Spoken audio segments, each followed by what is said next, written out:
This is Your Shirt, episode number 2. You know what's great about most social media sites, like Facebook, Twitter, and Foursquare? You mean besides the fact that they're free? Well, yeah, but you know what else? It's all the warm, fuzzy feelings you get from using them. Like, he liked my status, or Gary V just replied. Yes. But why? Because being watched and noticed online makes you feel important. Which is exactly why you're gonna love Formspring.me. Formspring lets you invite anyone on the web to ask you questions, like a personal interview. Anyone can set up an account, so go check it out. And of course, I have an account, so feel free to ask me questions at formspring.me/GirlinYourShirt. Speaking of questions, I have a question for you. Do you use Foursquare?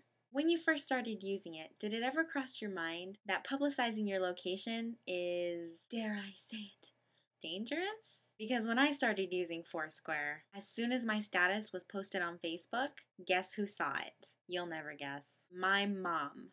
But it wasn't that I was anywhere I wasn't supposed to be. So what was the problem? My mom called me frantic, telling me not to post my location online. You can imagine. The first thing I thought was, well, everyone else is doing it. But as you should know, if mama ain't happy, ain't nobody happy. So it turns out that I wasn't the only one who got in trouble. Foursquare did too. Because this past week, all of the talk has been around PleaseRobMe.com. PleaseRobMe.com is a stream of updates from various location-based networks like Foursquare that shows you when users check in somewhere that's not their home. The idea, of course, is that if they're not at home, then you can go rob them.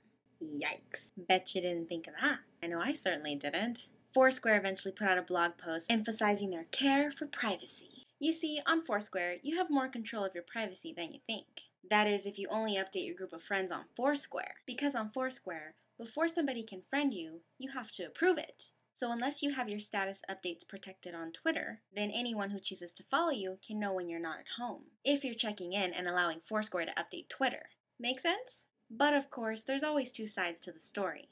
From Matt Honen's point of view, he says you might as well argue that you should never tell anyone that you have a job, because then people will know you're at work from 9 to 5 every day and can use the white pages to find your home and rob you. Or that you should never update your Facebook status to let people know you're on vacation. So of course, it comes right back to you. What do you think? And last order of business for the day. Have you ever been on a diet? Probably, yeah. It's hard.